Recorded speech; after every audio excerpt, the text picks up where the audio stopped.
Once upon a time there lived a queen who had been the mother of a great many children, and of them all only one daughter was left.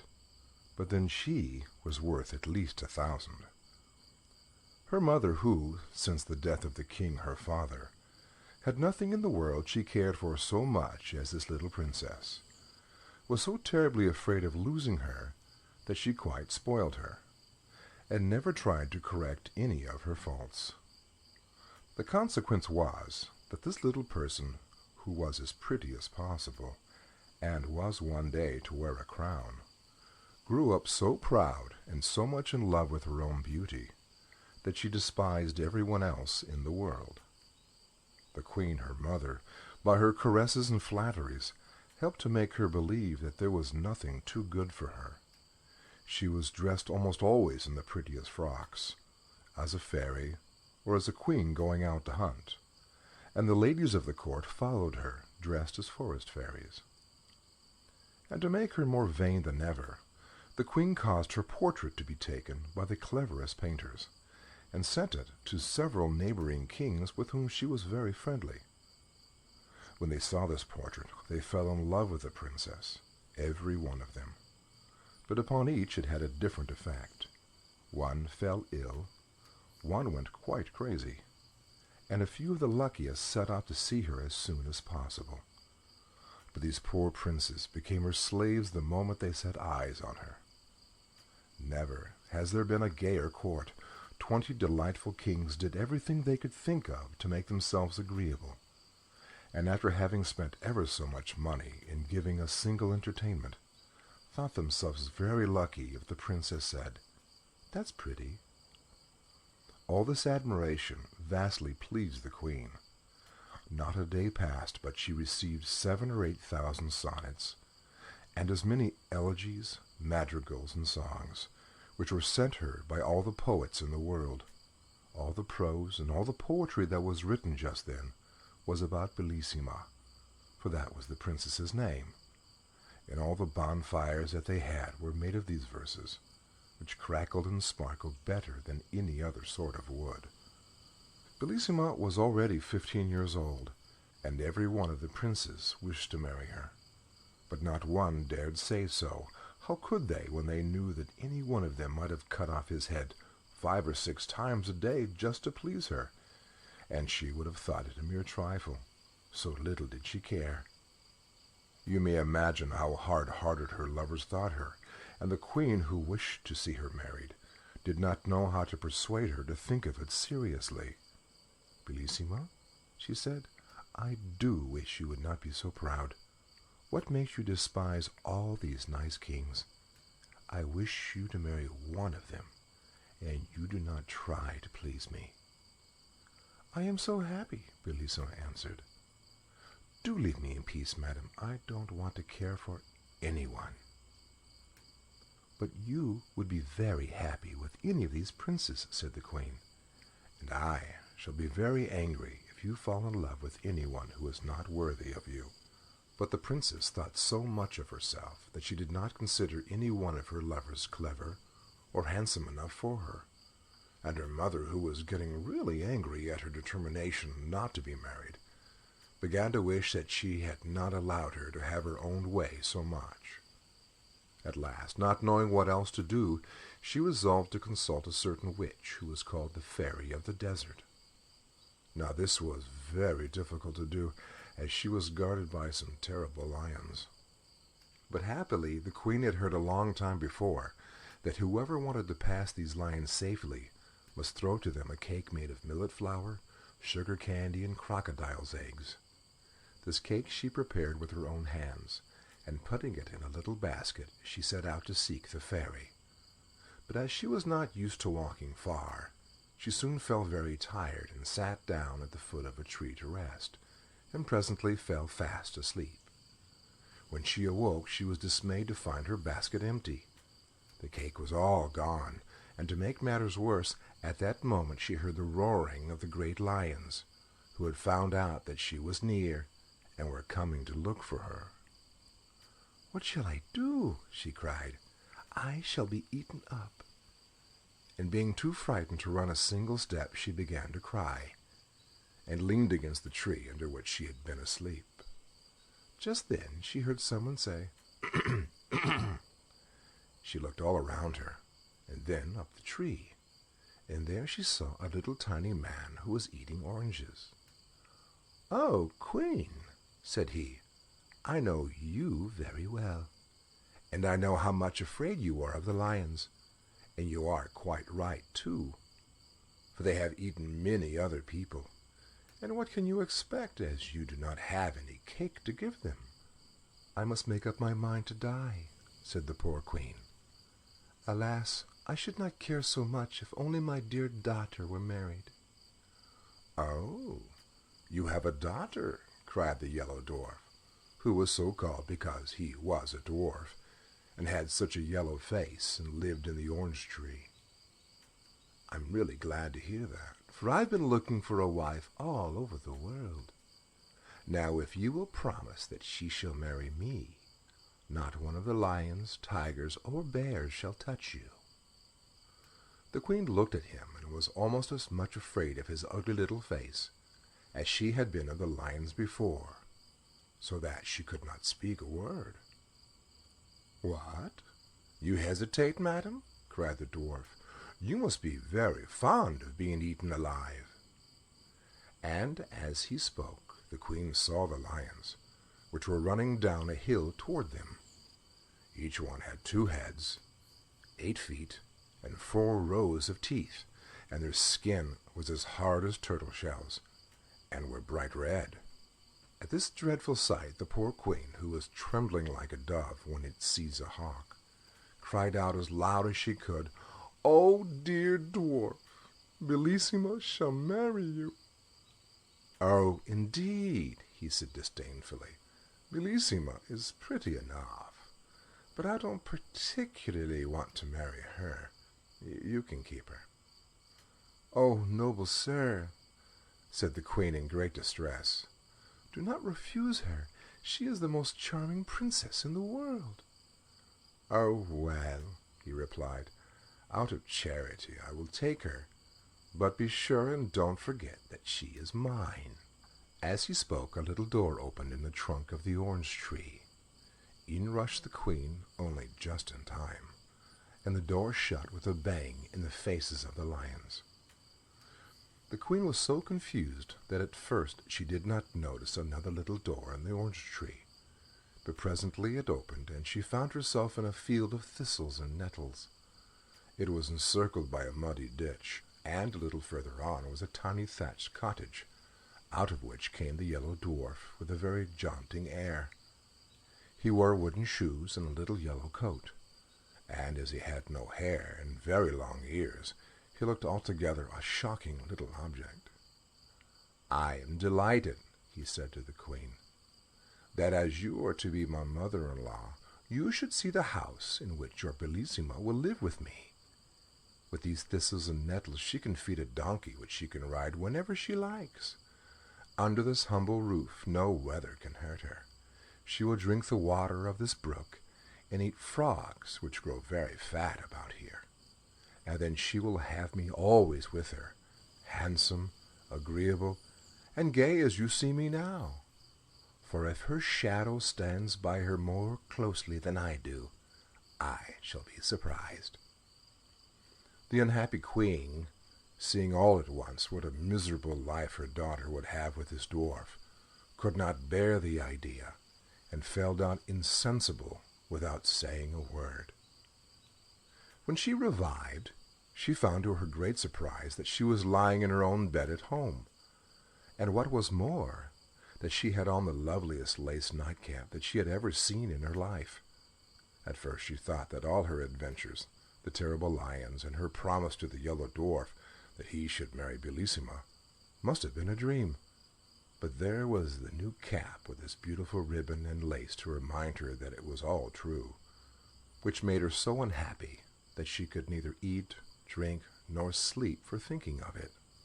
The princess, who, in spite of her wilfulness, really loved her mother with all her heart, and was much grieved when she saw her looking so sad, and often asked her what was the matter.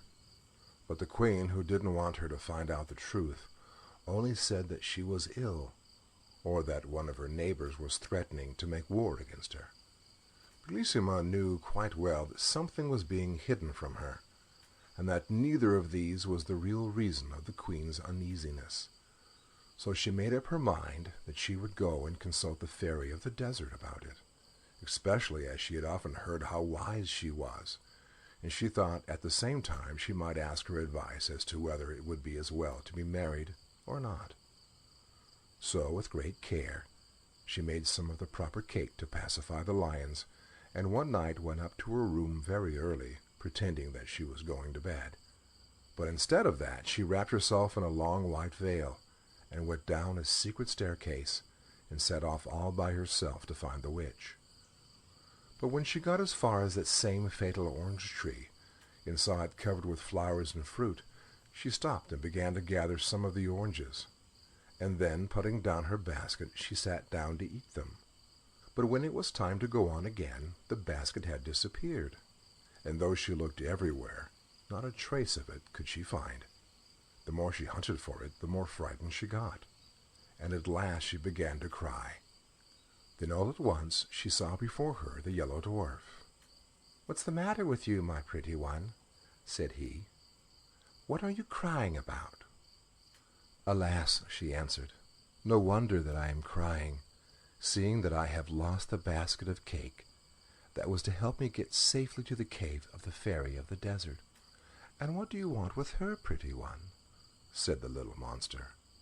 "For I am a friend of hers, and for the matter of that, I am quite as clever as she is." "The queen, my mother," replied the princess, "has lately fallen into such a deep sadness that I fear that she will die, and I am afraid that perhaps I am the cause of it, for she very much wishes me to be married, and I must tell you that as yet I have not found anyone I consider worthy to be my husband. So, for all these reasons, I wish to talk to the fairy." "Do not give yourself any further trouble, princess," answered the dwarf. "I can tell you all you want to know better than she could. The queen, your mother, has promised you in marriage." "Has promised me?" interrupted the princess. Oh, no, I'm sure she has not. She would have told me if she had. I am too much interested in the matter for her to promise anything without my consent. You must be mistaken." "Beautiful princess," cried the dwarf suddenly, throwing himself on her knees before her, "I flatter myself that you will not be displeased at her choice when I tell you that it is to me she has promised the happiness of marrying you." "You?" cried Bellissima, starting back. "My mother wishes me to marry you? How can you be so silly as to think such a thing?" "It isn't that I care much to have that honor," cried the dwarf angrily. "But here are the lions coming. They'll eat you up in 3 mouthfuls, and there will be an end of you and your pride." And indeed, at that moment, the poor princess heard the dreadful howls coming nearer and nearer. "What shall I do?" she cried. "Must all my happy days come to an end like this?" The malicious dwarf looked at her and began to laugh spitefully. "At least," said he, "you have the satisfaction of dying unmarried. A lovely princess like you must surely prefer to die rather than be the wife of a poor little dwarf like myself." "Oh, don't be angry with me," cried the princess, clasping her hands. "I'd rather marry all the dwarfs in the world than to die in this horrible way." "Look at me well, princess, before you give me your word," said he. "I don't want you to promise me in a hurry." "Oh," cried she, "the lions are coming! I have looked at you enough. I am so frightened. Save me this minute, or I shall die of terror." Indeed, as she spoke, she fell down insensible, and when she recovered, she found herself in her own bed at home. How she got there she could not tell, but she was dressed in the most beautiful lace and ribbons, and on her finger was a little ring, made of a single red hair, which fitted so tightly, try as she might, she could not get it off. When the princess saw all these things and remembered what had happened, she too fell into the deepest sadness, which surprised and alarmed the whole court, and the queen more than anyone else. 100 times she asked Bellissima if anything was the matter with her, but always she said that there was nothing. At last the chief men of the kingdom, anxious to see the princess married, sent to the queen to beg her to choose a husband for her as soon as possible. She replied that nothing would please her better, but that her daughters seemed so unwilling to marry, and she recommended them to go and talk to the princess about it themselves. So this they at once did. Now Bellissima was much less proud since her adventure with the Yellow Dwarf, and she could not think of a better way of getting rid of the little monster than to marry some powerful king. Therefore she replied to their request much more favorably than they had hoped, saying that though she was very happy as she was, still, to please them, she would consent to marry the king of the gold mines. Now he was a very handsome and powerful prince, who had been in love with the princess for years, but had not thought that she would ever care about him at all. You can easily imagine how delighted he was when he heard the news, and how angry it made all the other kings to lose forever the hope of marrying the princess. But, after all, Bellissima could not have married 20 kings.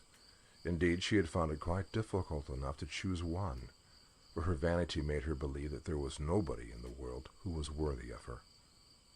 Preparations were begun at once for the grandest wedding that had ever been held at the palace. The king of the gold mines sent such immense sums of money that the whole sea was covered with ships that brought it. Messengers were sent to all the gayest and most refined courts, particularly of the court of France, to seek out everything rare and precious to adorn the princess, although her beauty was so perfect that nothing she wore could make her look prettier. At least that is what the king of the gold mines thought, and he was never happy unless he was with her. As for the princess, the more she saw of the king, the more she liked him. He was so generous, so handsome and clever, that at last she was almost as much in love with him as he was with her. How happy they were as they wandered about in the beautiful gardens together, sometimes listening to sweet music. And the king used to write songs for Bellissima. This is the one that she liked very much. In the forest all is gay when my princess walks that way. All the blossoms then are found downward fluttering to the ground, hoping she may tread on them, and bright flowers on slender stem gaze up at her as she passes, brushing lightly through the grasses. Oh, my princess, birds above echo back our songs of love, as through this enchanted land blithe we wander hand in hand. They were really as happy as the day was long. All the king's unsuccessful rivals had gone home in despair. They said goodbye to the princess so sadly that she could not help being sorry for them. "Ah, madam," the king of the gold mines said to her, "how is this? Why do you waste your pity on these princes, who love you so much that all their trouble would be well repaid by a single smile from you?" "I should be sorry," answered Bellissima, "if you had not noticed how much I pitied these princes who were leaving me forever. But for you, sire, it is very different. You have every reason to be pleased with me, but they are going sorrowfully away, so you must not grudge them my compassion." The king of the gold mines was quite overcome by the princess's good-natured way of taking his interference, and, throwing himself at her feet, he kissed her hand 1,000 times and begged her to forgive him. At last the happy day came. Everything was ready for Bellissima's wedding. The trumpets sounded, all the streets of the town were hung with flags and strewn with flowers, and the people ran in crowds to the great square before the palace. The queen was so overjoyed that she had hardly been able to sleep at all, and she got up before it was light to give the necessary orders, and to choose the jewels that the princess was to wear. These were nothing less than diamonds, even to her shoes, which were covered with them, and her dress of silver brocade was embroidered with a dozen of the sun's rays. You may imagine how much these had cost, but then nothing could have been more brilliant except the beauty of the princess. Upon her head she wore a splendid crown, her lovely hair waved nearly to her feet, and her stately figure could easily be distinguished among all the ladies who attended her. The king of the gold mines was not less noble and splendid. It was easy to see by his face how happy he was, and everyone who went near him returned loaded with presents. For all around the great banqueting hall had been arranged 1,000 barrels full of gold, and numberless bags made of velvet embroidered with pearls and filled with money, each one containing at least 100,000 gold pieces, which were given away to everyone who would like to hold out his hand, which numbers of people hastened to do, you may be sure. Indeed, some found this by far the most amusing part of the wedding festivities. The queen and the princess were just ready to set out with the king, when they saw, advancing toward them from the end of the long gallery, 2 great basilisks, dragging after them a very badly made box. Behind them came a tall old woman, whose ugliness was even more surprising than her extreme old age. She wore a ruff of black taffeta, a red velvet hood, and a farthingale all in rags, and she leaned heavily upon a crutch. The strange old woman, without saying a single word, hobbled 3 times round the gallery, followed by the basilisks, and then stopping in the middle, and brandishing her crutch threateningly, she cried, "Ho, ho, queen! Ho, ho, princess! Do you think you are going to break with impunity the promise that you made to my friend the Yellow Dwarf? I am the fairy of the desert. Without the Yellow Dwarf and his orange tree, my great lions would soon have eaten you up, I can tell you. And in fairyland we do not suffer ourselves to be insulted like this. Make up your minds at once what you will do, for I vow that you shall marry the Yellow Dwarf. If you don't, may I burn my crutch." "Ah, princess," said the queen, weeping, "what is this that I hear? What have you promised?" "Ah, my mother," replied Bellissima sadly, "what did you promise yourself?" The king of the gold mines, indignant at being kept from his happiness by this wicked old woman, went up to her, and threatening her with his sword, said, "Get away out of my country at once, and forever, miserable creature, lest I take your life, and so rid myself of your malice." He had hardly spoken these words when the lid of the box fell back on the floor with a terrible noise, and to their horror out sprang the Yellow Dwarf, mounted upon a great Spanish cat. "Rash youth," he cried, rushing between the fairy of the desert and the king. "Dare to lay a finger on this illustrious fairy? Your quarrel is with me only. I am your enemy and your rival. That faithless princess, who would have married you, is promised to me. See if she has not upon her finger a ring made of one of my hairs. Just try to take it off, and you will soon find out that I am more powerful than you are." "Wretched little monster," said the king, "do you dare to call yourself the princess's lover, and to lay claim to such a treasure? Do you know that you are a dwarf, that you are so ugly that one cannot bear to look at you, and that I should have killed you myself long before this, if you had been worthy of such a glorious death?"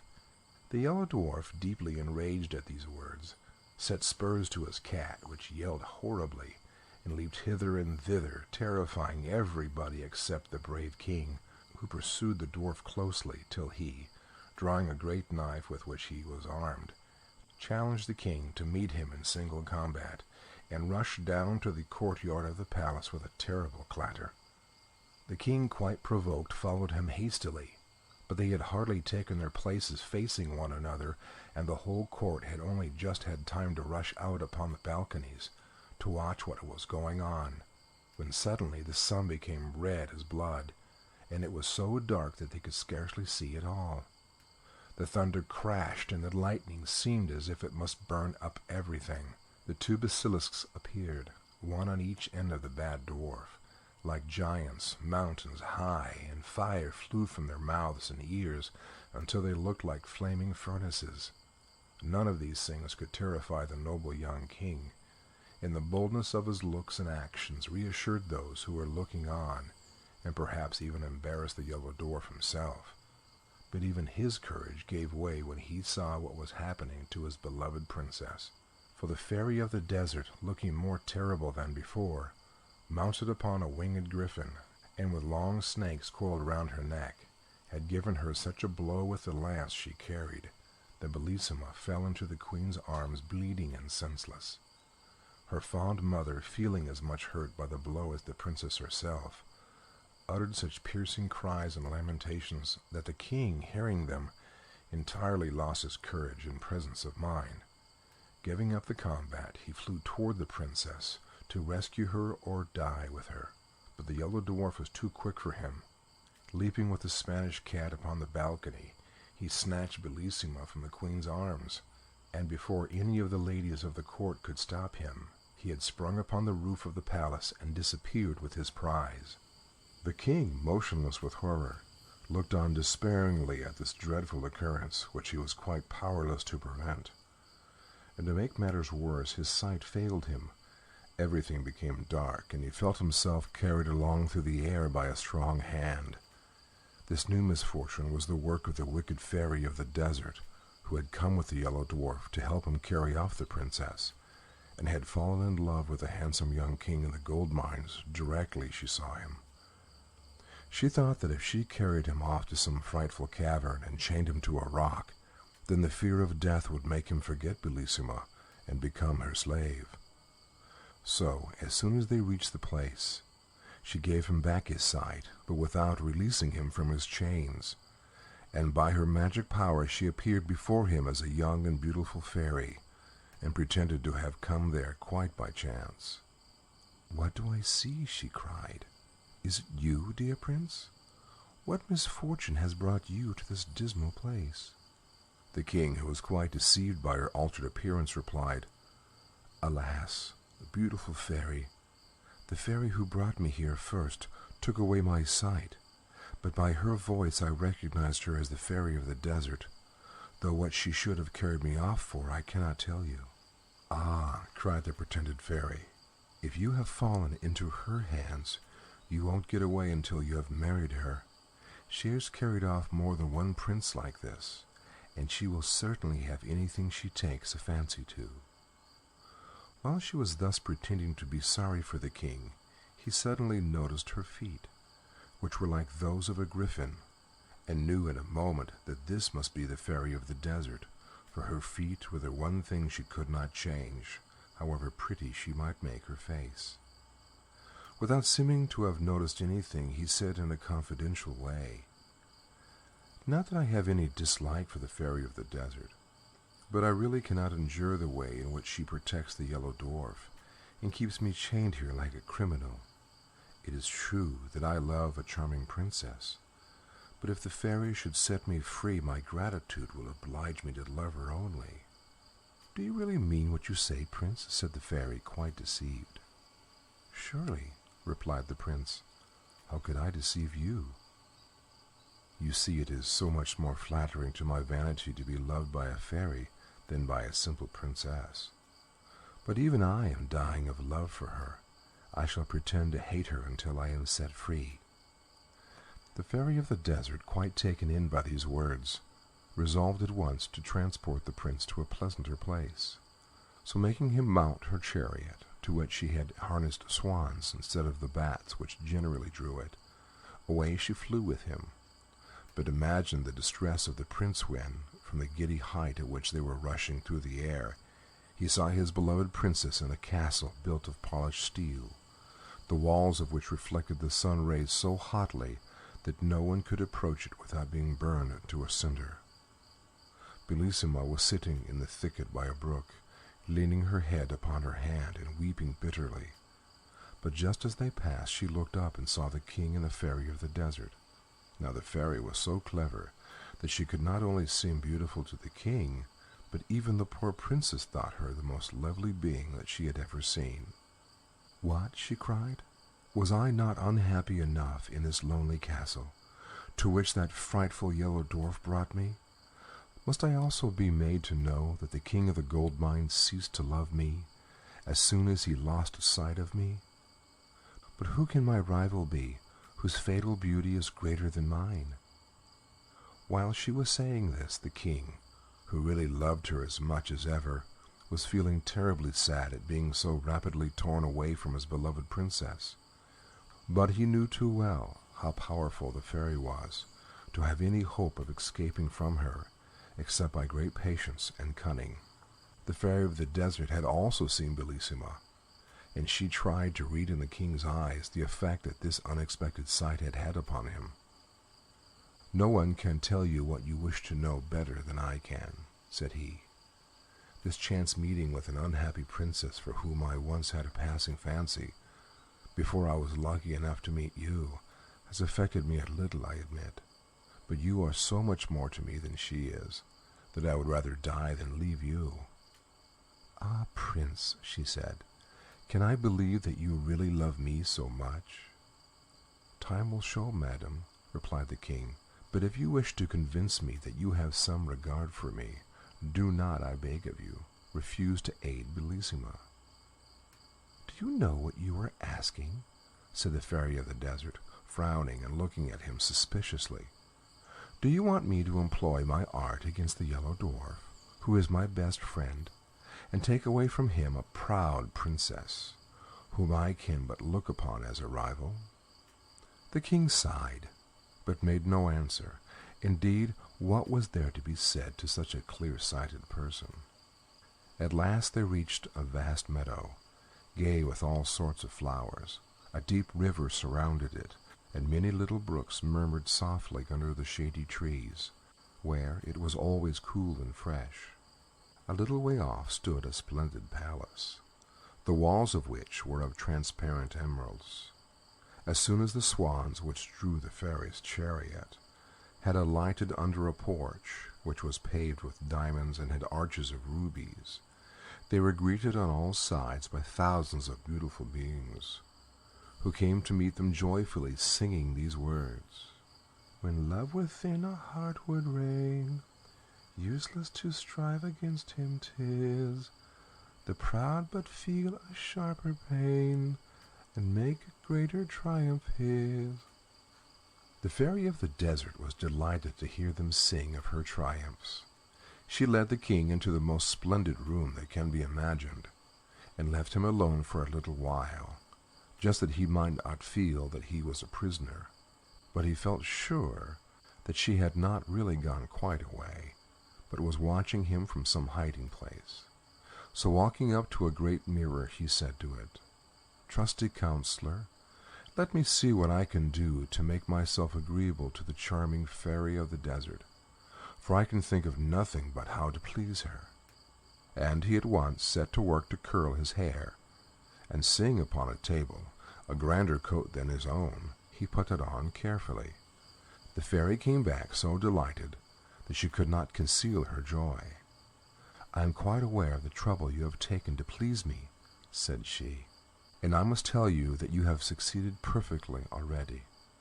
You see, it is not difficult to do if you really care for me."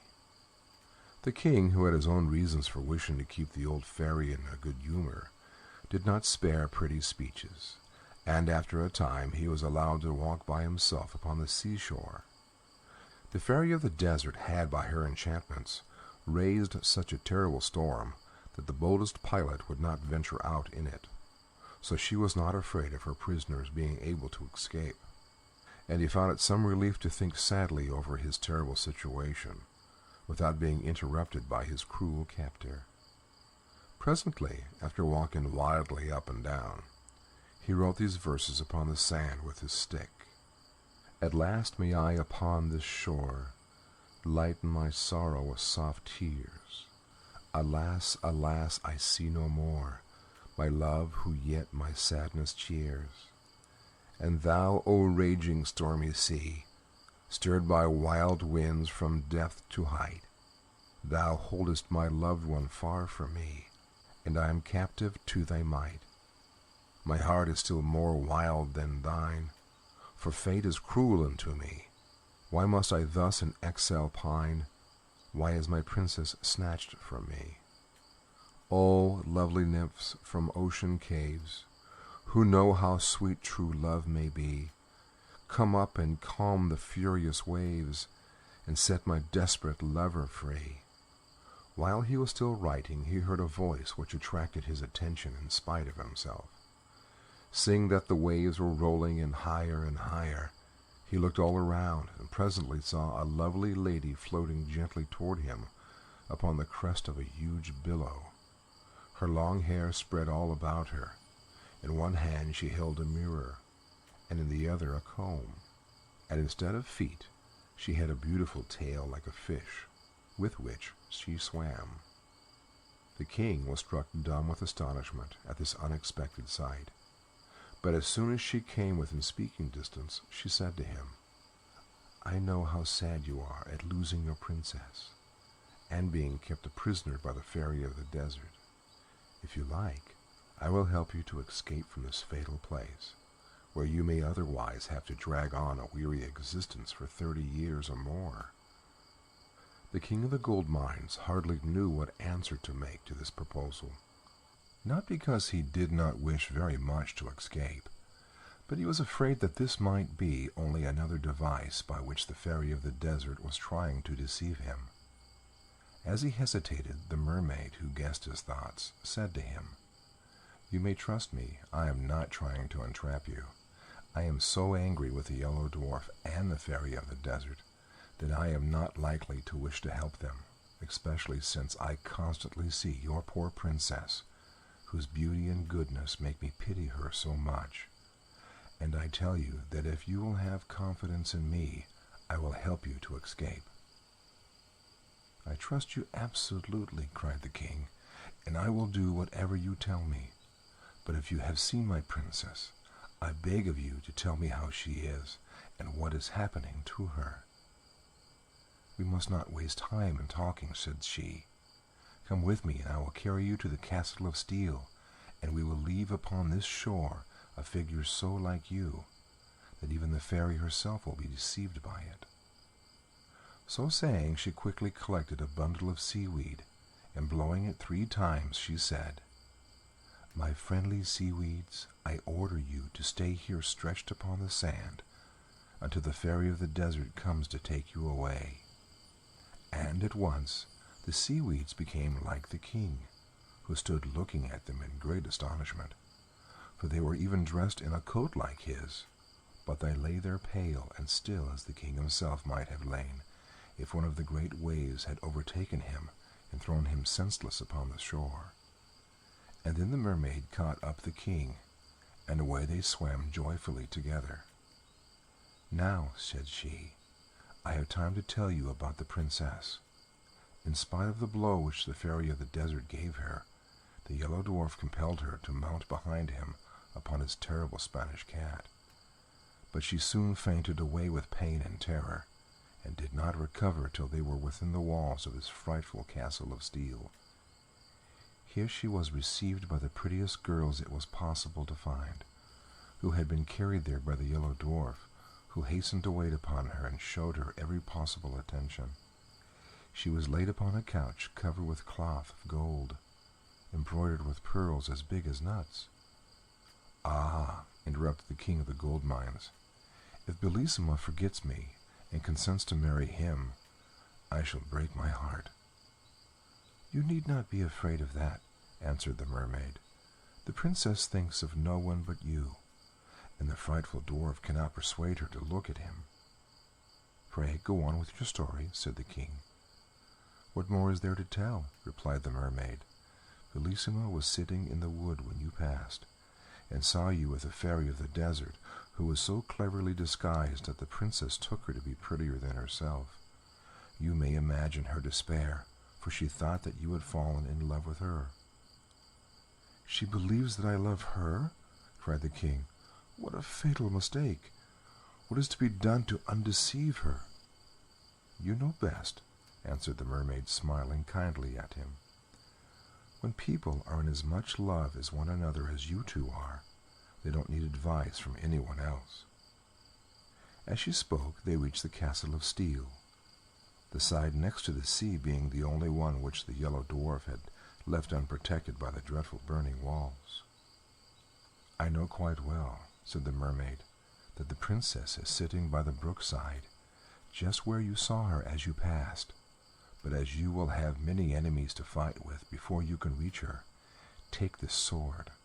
Armed with it, you may dare any danger and overcome the greatest difficulties. Only beware of one thing, that is, never to let it fall from your hand. Farewell. Now I will wait by that rock, and if you need my help in carrying off your beloved princess, I will not fail you, for the queen, her mother, is my best friend, and it was for her sake that I went to rescue you." So saying, she gave to the king a sword made of a single diamond, which was more brilliant than the sun. He could not find words to express his gratitude, but he begged her to believe that he fully appreciated the importance of her gift, and would never forget her help and kindness. We must now go back to the Fairy of the Desert. When she found that the king did not return, she hastened out to look for him, and reached the shore with 100 of the ladies of her train, loaded with splendid presents for him. Some carried baskets full of diamonds, other golden cups of wonderful workmanship, and amber, coral, and pearls. Others, again, balanced upon their heads bales of the richest and most beautiful stuffs, while the rest brought fruit and flowers and even birds. But what was the horror of the fairy, who followed this gay troop, when she saw stretched upon the sands the image of the king which the mermaid had made with the seaweeds. Struck with astonishment and sorrow, she uttered a terrible cry, and threw herself down beside the pretended king, weeping and howling and calling upon her 11 sisters, who were also fairies, who came to her assistance.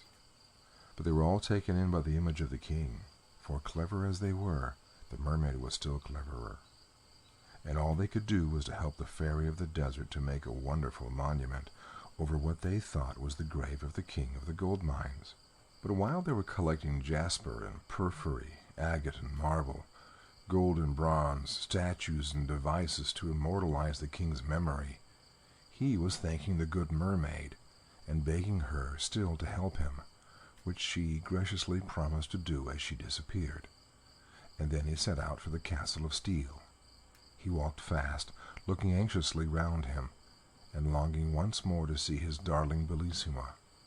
But he had not gone far before he was surrounded by 4 terrible sphinxes, who would very soon have torn him to pieces with their sharp talons, if it had not been for the mermaid's diamond sword. For no sooner had he flashed it before their eyes, than down they fell at his feet quite helpless, and he killed them with one blow. But he had hardly turned to continue his search, when he met 6 dragons covered with scales that were harder than iron. Frightful as this encounter was, the king's courage was unshaken, and by the aid of his wonderful sword he cut them in pieces one after the other. Now he hoped his difficulties were over, but at the next turning he was met by one which he did not know how to overcome. 24 pretty and graceful nymphs advanced toward him, holding garlands of flowers, with which they barred the way. "Where are you going, Prince?" they said. "It is our duty to guard this place, and if we let you pass, great misfortunes will happen to you and us. We beg you not to insist upon going on. Do you want to kill 24 girls who have never displeased you in any way?" The king did not know what to do or to say, but as he hesitated, a voice in his ear said, "Strike, strike, and do not spare, or your princess is lost forever." So, without reply to the nymphs, he rushed forward instantly, breaking the garlands and scattering them in all directions, and then went on without further hindrance to the little wood where he had seen Bellissima. She was seated by the brook, looking pale and weary when he reached her, and he would have thrown himself down at her feet, but she drew herself away from him with as much indignation as if he had been the Yellow Dwarf. "Ah, Princess," he cried, "do not be angry with me. Let me explain everything. I am not faithless or to blame for what has happened. I am a miserable wretch who has displeased you without being able to help myself." "Ah," cried Bellissima, "did I not see you flying through the air with the loveliest being imaginable? Was that against your will?" "Indeed it was, Princess," he answered. "The wicked fairy of the desert, not content with chaining me to a rock, carried me off in her chariot to the other end of the earth, where I should even now be a captive but for the unexpected help of a friendly mermaid, who brought me here to rescue you, my princess, from the unworthy hands that hold you. Do not refuse the aid of your most faithful lover." So saying, he threw himself at her feet and held her by her robe. But, alas, in so doing he let fall the magic sword, and the Yellow Dwarf, who was crouching behind a lettuce, no sooner saw it than he sprang out and seized it, well knowing its wonderful power. The princess gave a cry of terror on seeing the dwarf, but this only irritated the little monster. Muttering a few magical words, he summoned 2 giants who bound the king with great chains of iron. "Now," said the dwarf, "I am master of my rival's fate, but I will give him his life and permission to depart unharmed if you, princess, will consent to marry me." "Let me die 1,000 times rather," cried the unhappy king. "Alas," cried the princess, "must you die? Could anything be more terrible?" "That you should marry that little wretch would be far more terrible," answered the king. "At least," continued she, "let us die together." "Let me have the satisfaction of dying for you, my princess," said he. "Oh, no, no," she cried, turning to the dwarf. "Rather than I will do as you wish." "Cruel princess," said the king, "would you make my life horrible to me by marrying another before my eyes?" "Not so," replied the Yellow Dwarf. "You are a rival of whom I am too much afraid. You shall not see our marriage." So saying, in spite of Bellissima's tears and cries, he stabbed the king to the heart with a diamond sword. The poor princess, seeing her lover lying dead at her feet, could no longer live without him. She sank down by him and died of a broken heart. So ended these unfortunate lovers, whom not even the mermaid could help, because all the magic power had been lost with the diamond sword. As for the wicked dwarf, he preferred to see the princess dead rather than married to the king of the gold mines, and the fairy of the desert, when she heard of the king's adventures, pulled down the grand monument which she had built, and was so angry at the trick that had been played her, that she hated him as much as she had loved him before. The kind mermaid, grieved at the sad fate of the lovers, caused them to be changed into 2 palm trees, which stand always side by side, whispering together of their faithful love, and caressing one another with their interlacing branches.